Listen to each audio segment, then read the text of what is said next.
ये वीडियो उन स्टूडेंट के लिए इम्पॉर्टेंट है जो सुपर टेट, यूपी टेट तथा अन्य किसी सहायक अध्यापक या किसी भी एग्ज़ाम्स की तैयारी कर रहे हैं जिनमें साइंस का क्वेश्चन पूछा जाता है तथा साइंस के क्वेश्चन में से ये केमिस्ट्री का जो क्वेश्चन है, केमिस्ट्री के इस लेसन अम्ल, क्षार तथा लवण में से जो सबसे ज़्यादा बार परीक्षा में पूछे जाते हैं क्वेश्चन, उन्हीं के बारे में हम चर्चा करेंगे। क्वेश्चन इतने ज़्यादा इम्पॉर्टेंट हैं कि अगर आप इनको देखते हैं तो इस लेसन से कोई भी क्वेश्चन अगर आपके एग्ज़ाम में पूछा जाता है, यानी अम्ल, क्षार, लवण से अगर कोई भी क्वेश्चन पूछा जाता है तो इतने क्वेश्चन करने के बाद आप इस लेसन से कोई भी क्वेश्चन अगर पूछा जाएगा तो उन सारे क्वेश्चनों को आप कर लेंगे। TET, super TET, UP TET तथा सी टेट, किसी भी कोई भी परीक्षा आप देने जा रहे हो, एसएससी, बैंक या अन्य सभी परीक्षाओं के लिए ये सारे क्वेश्चन जो है घुमा फिरा के इसी टाइप से पूछे जाते हैं। अतः आप जो है इन क्वेश्चनों को जो है देखिए। पहला क्वेश्चन लिया है, इनमें से कौन दुर्बल अम्ल है। देखिए सबसे पहला क्वेश्चन हमने जो लिया है, इनमें से कौन दुर्बल अम्ल है। Citric acid, nitric acid, sulphuric acid, hydrochloric acid. तो इसमें जो इसका विकल्प होगा, देखिए सबसे इनमें से कौन दुर्बल अम्ल है पूछा गया है, तो दुर्बल अम्ल जो होगा, देखिए नाइट्रिक एसिड, हाइड्रोक्लोरिक एसिड और सल्फ्यूरिक एसिड, ये तीनों जो है प्रबल अम्ल है। इसमें जो सिट्रिक एसिड है, सिट्रिक एसिड, ये जो है दुर्बल अम्ल होगा। अब इसके बारे में अगर और आप तथ्य जानना चाहें तो ऐसे अम्ल जो जल में आंशिक रूप से ही आयनित होते हैं, आंशिक रूप से मतलब कम आयनित होते हैं, फलस्वरूप कम मात्रा में हाइड्रोजन आयन देते हैं, दुर्बल अम्ल कहलाते हैं। दुर्बल अम्ल कहलाते हैं। जैसे एसिटिक अम्ल, फॉर्मिक अम्ल, सिट्रिक अम्ल, कार्बोनिक अम्ल, ये सब जो है दुर्बल अम्ल कहलाते हैं।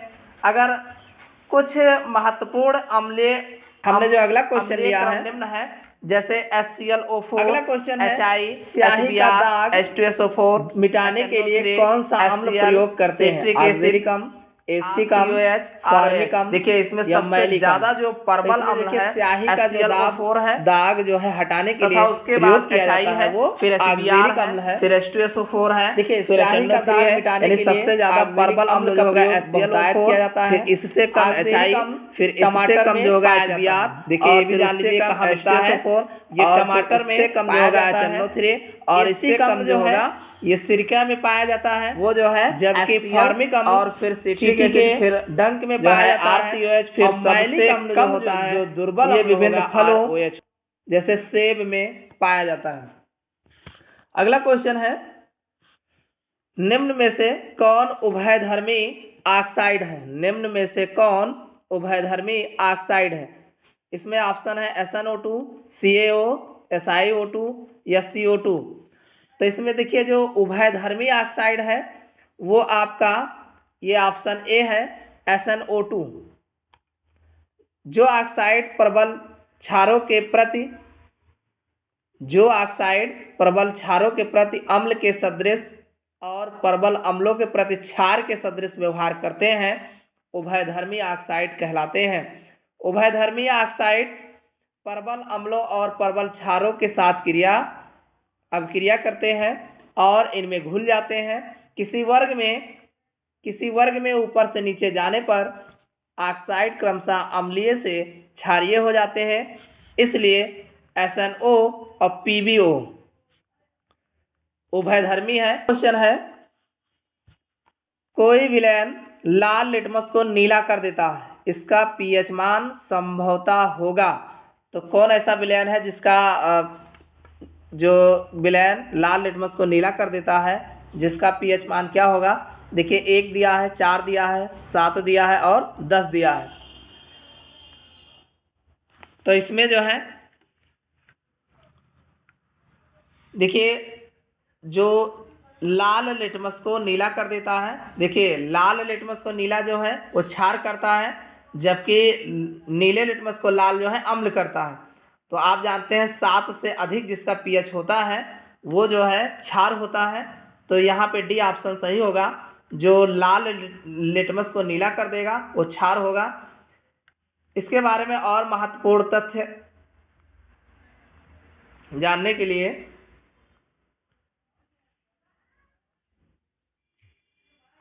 देखिए, आप जानते हैं कि रसायन शास्त्र में जो है, रसायन शास्त्र में पीएच एक अंकीय पैमाना है जिसका प्रयोग जलीय समाधान की अम्लता या क्षारता निर्धारित करने के लिए प्रयोग किया जाता है। इसका पीएच मान लगभग 10 होगा क्योंकि पीएच 10 के आसपास है। विलयन साधारणतः क्षार होगा, अतः यह क्षार अम्लों के साथ क्रिया करके लवण तथा जल बनाते हैं। अगला क्वेश्चन है, जंग लगना एक प्रक्रिया है। तो जंग लगना कौन सी प्रक्रिया है? अपचयन अपक्रिया, ऑक्सीकरण अपक्रिया, अपचयोपचयन अपक्रिया या विस्थापन अपक्रिया। तो इसमें देखिए जंग लगना जो है, जो अपक्रिया है वो है ऑक्सीकरण अपचयन अपक्रिया। ऑक्सीकरण अपचयन अपक्रिया जो है वो जंग लगना अपक्रिया है। देखिए जंग लगना एक ऑक्सीकरण अपक्रिया है। इस अपक्रिया में पदार्थ में ऑक्सीजन मिल जाता है तथा इसमें से हाइड्रोजन निकल जाता है, जिससे पदार्थ के इलेक्ट्रॉन कम हो जाते हैं अर्थात हाइड्रोजन की कमी हो जाती है, जिसके फलस्वरूप आयन पर धनावेश बढ़ जाता है तथा फेरस आयन यानी Fe2+ charge ferric ion Fe3+ charge में बदल जाता है। Fe2O3 H2O को जंग कहते हैं। चलिए अगला क्वेश्चन देखते हैं। अगला क्वेश्चन है कि जब कोई कॉपर की प्लेट लंबे समय तक नमवाय में रखी जाती है तो इस पर एक हल्की हरी परत जम जाती है। यह हरा पदार्थ होता है कॉपर सल्फेट, कॉपर हाइड्रोक्साइड और कॉपर सल्फेट का मिश्रण, कॉपर कार्बोनेट और कॉपर सल्फेट का मिश्रण, कॉपर कार्बोनेट और कॉपर हाइड्रोक्साइड का मिश्रण।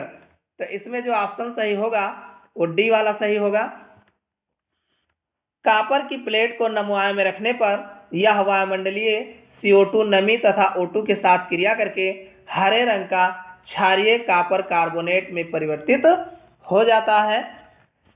देखिए Cu जो है CO2 के साथ क्रिया करता है।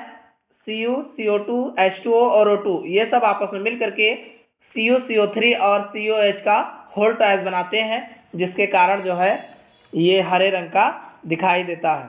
अगला क्वेश्चन है, विद्यार्थियों A, B, C तथा D ने जब सूखे लिटमस पत्र पर ठोस बेकिंग सोडा यानी खाने का सोडा रगड़ा तो उन्होंने निम्नलिखित अवलोकन किए। उन्होंने क्या क्या अवलोकन किया कि सूखे लाल लिटमस पर प्रभाव, सूखे नीले लिटमस पर देखिए नीले, सबसे पहला अवलोकन ए है नीले रंग में बदल जाता है और बी में कोई बदलाव नहीं। अगला बी है कोई बदलाव नहीं और फिर लाल रंग में बदल जाता है। और सी दिया है नीले रंग में बदल जाता है, अगला जो है लाल रंग में बदल जाता है। डी दिया है कोई बदलाव नहीं और कोई बदलाव नहीं। तो इसमें जो किस विद्यार्थी द्वारा किया गया अवलोकन सही है, देखिए इसमें आपको बताना है कि कौन सा विद्यार्थी जो है अवलोकन सही किया है। तो इसमें ऑप्शन दिया है CDAB यानी ABCD में से कौन सा सही है। देखिए इसमें जो विद्यार्थी ने अवलोकन किया है वो डी वाले ने, डी वाला कोई बदलाव नहीं, कोई बदलाव नहीं। ये लाल रंग या नीले लिटमस पत्र पर ठोस बेकिंग सोडा रगड़ा जाता है तो वह कोई भी क्रिया नहीं करता है क्योंकि बेकिंग सोडा नई नमी की उपस्थिति में ही लिटमस पेपर पर प्रभाव डालता है। तो इसलिए इसका ऑप्शन जो है ये डी वाला जो है सही होगा। अगला क्वेश्चन है प्राकृतिक लिटमस। ये अगला क्वेश्चन है प्राकृतिक लिटमस, प्राकृतिक सूचक लिटमस पत्र प्राप्त किया जाता है यानी प्राकृतिक सूचक लिटमस जो है प्राप्त किया जाता है। किससे प्राप्त करते हैं? तो इसमें दिया है लाइकेन द्वारा, केचुए द्वारा, चींटियों द्वारा, शैवालों द्वारा।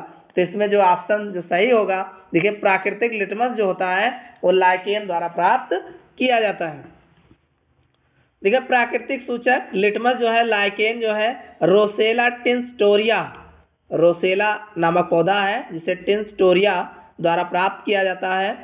लाइकेन कवक व शैवाल के बीच सहजीवी अंतःक्रिया का परिणाम है। अगला क्वेश्चन है, जल जो साबुन लगाने पर अच्छा झाग नहीं बना पाता को क्या कहते हैं?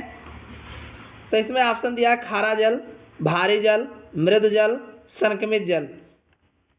तो इसका जो ऑप्शन होगा खारा जल, क्योंकि खारे जल के साथ जो साबुन होते हैं वो झाग नहीं देते हैं। देखिए इसमें इंपॉर्टेंट फैक्ट जो है, खारा जल साबुन के साथ झाग नहीं बना पाता है। खारा जल कठोर जल में कैल्शियम तथा मैग्नीशियम बाइकार्बोनेट, सल्फेट तथा क्लोराइड घुले रहते हैं। कठोर जल में उपस्थित कैल्शियम और मैग्नीशियम आयनों का जब तक पूर्ण रूप से अवक्षेप नहीं हो जाता तब तक कठोर जल साबुन के साथ झाग नहीं बनाता है। कठोर जल पीने, कपड़े धोने, खाना पकाने आदि के योग्य नहीं होता है। अगला क्वेश्चन है, इलेक्ट्रॉन त्यागने की प्रवृत्ति कहलाती है ऑक्सीकरण, अपचयन, उदासीनीकरण या अभिपेरण। देखिए इसमें जो विकल्प जो सही होगा वो ऑक्सीकरण होगा। ऑक्सीकरण वह रासायनिक प्रक्रिया है जिसमें कोई परमाणु या आयन एक या अधिक इलेक्ट्रॉनों का त्याग करके उच्च विद्युत धनात्मक अवस्था या निम्न विद्युत ऋणात्मक अवस्था में परिवर्तित होता है। देखिए यहाँ पे सोडियम दिया है, सोडियम जो है अपने में से एक इलेक्ट्रॉन त्याग रहा है, तो एक इलेक्ट्रॉन त्यागना जो है और एक धन आवेश बना रहा है Na+ चार्ज, तो यह ऑक्सीकरण प्रक्रिया है। इसी तरीके से Zn जो है, ये जिंक जो है 2 इलेक्ट्रॉन त्याग रहा है और 2+ चार्ज बना रहा है, तो यह भी जो है ऑक्सीकरण जो है प्रक्रिया है। अगला क्वेश्चन जो है, फास्फोरस जब कास्टिक सोडा से क्रिया करता है तो एक उत्पाद PH3 तथा Na+H2PO2 देता है। यह अपक्रिया एक उदाहरण है। ऑप्शन है ऑक्सीकरण का, अपचयन का, ऑक्सीकरण और अपचयन का, उदासीनीकरण का। देखिए इसमें जो ऑप्शन है सही है वो है सी ऑप्शन, इसका सही है। सी ऑप्शन में ऑक्सीकरण और अपचयन का। देखिए फास्फोरस P4 जब कास्टिक सोडा से क्रिया करता है तो उत्पाद PH3 तरह Na+H2PO2 देता है। यह क्रिया एक ऑक्सीकरण और अपचयन का उदाहरण है। अगला क्वेश्चन है, खाद्यान्नों के संरक्षण हेतु निम्न में से किसका प्रयोग किया जाता है? तो इसमें दिया option vinegar, sodium chloride, potassium permanganate, sodium benzoate. तो इसमें देखिए जो खाद्यान्नों के संरक्षण के लिए जो खाद्यान्न जो प्रयोग किया जाता है वो है डी ऑप्शन, इसका सही होगा सोडियम बेंजोएट। देखिए सोडियम बेंजोएट का प्रयोग खाद्यान्नों के संरक्षण हेतु किया जाता है। अगला क्वेश्चन है, आंसू का pH क्या होता है? यानी जो आंसू होते हैं इनका pH कितना होता है? तो इसमें ऑप्शन दिया 7.4, 8.5, 6.0, 6.3। देखिए इसमें ए ऑप्शन सही है 7.4। ये आंसू हल्के क्षारीय होते हैं। देखिए जो आंसू होता है हल्का क्षारीय होता है। अगला जो है क्वेश्चन, कैल्शियम सल्फेट इस रूप में जाना जाता है। कैल्शियम सल्फेट जो निर्जल होता है किस रूप में जाना जाता है?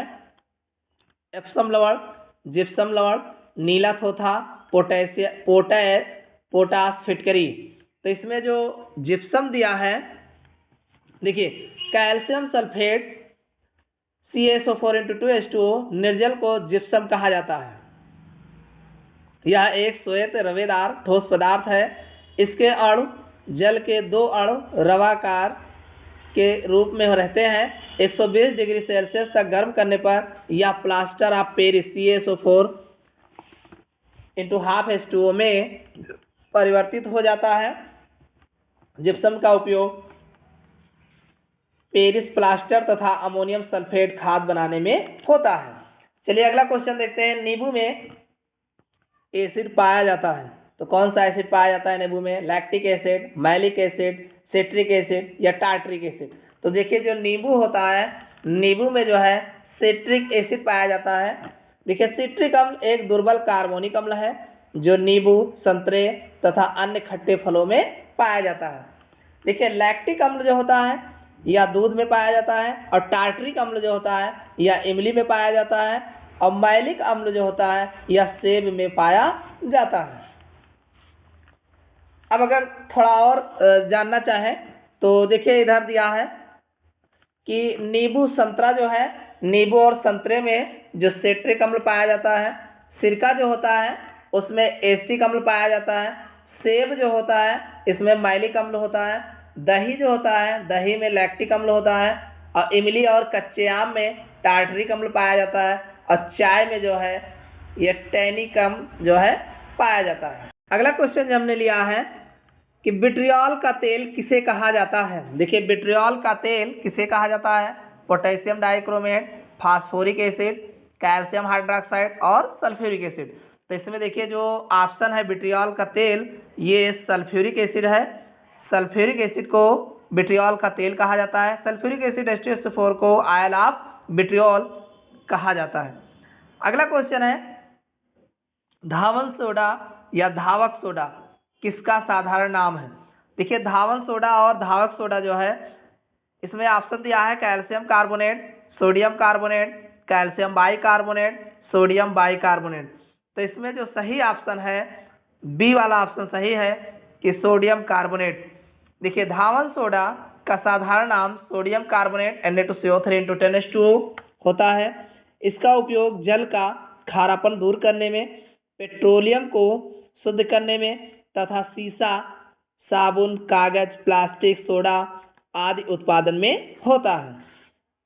अगला क्वेश्चन है मोटर वाहन की बैटरी में कौन सा अम्ल प्रयोग होता है। तो मोटर वाहन की बैटरी में देखिए ऑप्शन जो दिया है HCl, HF, HNO3, H2SO4। तो इसमें जो सही ऑप्शन होगा वो डी होगा, H2SO4। देखिए सल्फ्यूरिक अम्ल को रसायनों का संग्रह कहा जाता है, इसे कसीस का तेल भी कहा जाता है। सल्फ्यूरिक अम्ल का उपयोग मोटर वाहनों में स्टोरेज बैटरी बनाने में, पेट्रोलियम के शुद्धिकरण आदि में किया जाता है। सल्फ्यूरिक अम्ल एक प्रबल निर्जलीकारक है। चीनी पर शांत सल्फ्यूरिक अम्ल डालने पर वह झुलस जाती है। इस प्रक्रिया में चीनी का निर्जलीकरण हो जाता है। अगला क्वेश्चन है सिरके में निम्न में से कौन सा अम्ल पाया जाता है। तो देखिए सिरके में जो है ऑप्शन दिया है lactic acid, citric acid, malic acid, acetic acid. तो देखिए जो सिरके में जो है एसिड पाया जाता है वो एसिटिक एसिड है, यानी डी ऑप्शन सही है। सिरके में एसिटिक अम्ल पाया जाता है। इसका रासायनिक सूत्र CH3COOH होता है।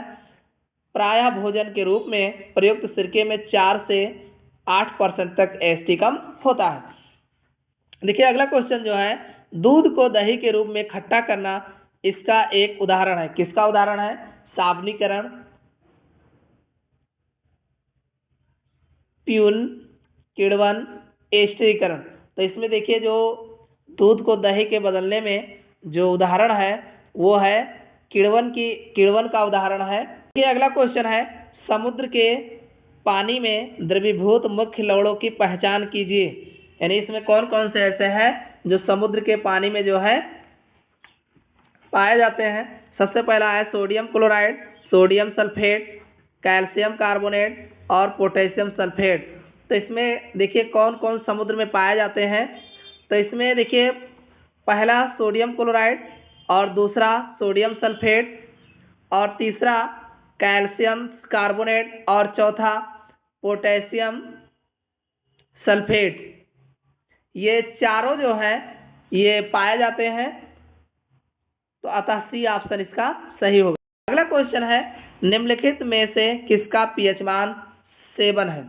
तो शुद्ध जल, H2SO4, सोडियम कार्बोनेट और HCl। देखिए इसमें जो ऑप्शन होगा वो ए वाला होगा क्योंकि शुद्ध जल का पीएच मान 7 होता है। अगले क्वेश्चन की ओर बढ़ने से पहले हम आपसे एक रिक्वेस्ट करेंगे कि आप जो है इस वीडियो को लाइक कर दीजिएगा और चैनल पर नए हो तो सब्सक्राइब जरूर कर लीजिएगा, क्योंकि ऐसे अन्य महत्वपूर्ण वीडियो आपको इस चैनल पर आपकी तैयारी से रिलेटेड जो है देखने को मिलेंगे। चलिए अगला क्वेश्चन देखते हैं। अगला क्वेश्चन है एक अम्ल, बीच में खाली स्थान है, और फिर लिटमस को फिर खाली स्थान है में बदल देता है। कौन बदलेगा? लाल नीला पहला ऑप्शन है, दूसरा है हरा पीला, तीसरा है नीला लाल और चौथा ऑप्शन है पीला लाल। देखिए इसमें जो है अम्ल जो एक अम्ल को यानी अम्ल जो होता है वो नीले लिटमस को लाल कर देता है, तो नीले लिटमस को इसमें सी ऑप्शन जो होगा वो सही होगा। अगला क्वेश्चन है धोने का सोडा क्या है, यानी धोने वाला सोडा कौन है? तो इसमें विकल्प दिया है aluminium bicarbonate, sodium bicarbonate, aluminium sulphate, sodium carbonate. तो इसमें धोने का सोडा जो होता है इसमें डी ऑप्शन सही है, सोडियम कार्बोनेट। अगला जो क्वेश्चन है NaHCO3 का रासायनिक सूत्र है। देखिए NaHCO3 का रासायनिक सूत्र जो है इसमें विकल्प में है बोरेक्स, सिरका, चूना, बेकिंग सोडा। तो इसमें देखिए जो डी ऑप्शन दिया है बेकिंग सोडा। देखिए सोडियम बाइकार्बोनेट एक अकार्बनिक यौगिक है, इसे मीठा सोडा या खाने का सोडा या इसी को बेकिंग सोडा भी कहते हैं, क्योंकि विभिन्न व्यंजनों को बनाने में इसका उपयोग किया जाता है। इसका अणुसूत्र NaHCO3 है, इसका IUPAC name sodium hydrogen carbonate है। अगला क्वेश्चन है जब चींटियां काटती हैं तो वे अंतः छेपित करती है, यानी काटने पर क्या चीज जो है शरीर में डालती हैं। तो इसमें विकल्प है ग्लेशियल एस्टिकम, मेथेनॉल, फॉर्मिकम, स्टेरिक अम्ल। देखिए जो ऑप्शन सही होगा ये फॉर्मिक अम्ल होगा कि जब चींटियां काटती हैं तो वह फॉर्मिक अम्ल अंतः छेपित करती हैं, जिससे कारण दर्द या चुभन जो है महसूस होता है। अगला क्वेश्चन दिया है तो सूची फर्स्ट को सूची सेकंड के साथ सम्मिलित कीजिए और सूचियों के नीचे दिए गए कोड का प्रयोग कर सही उत्तर को चुनिए।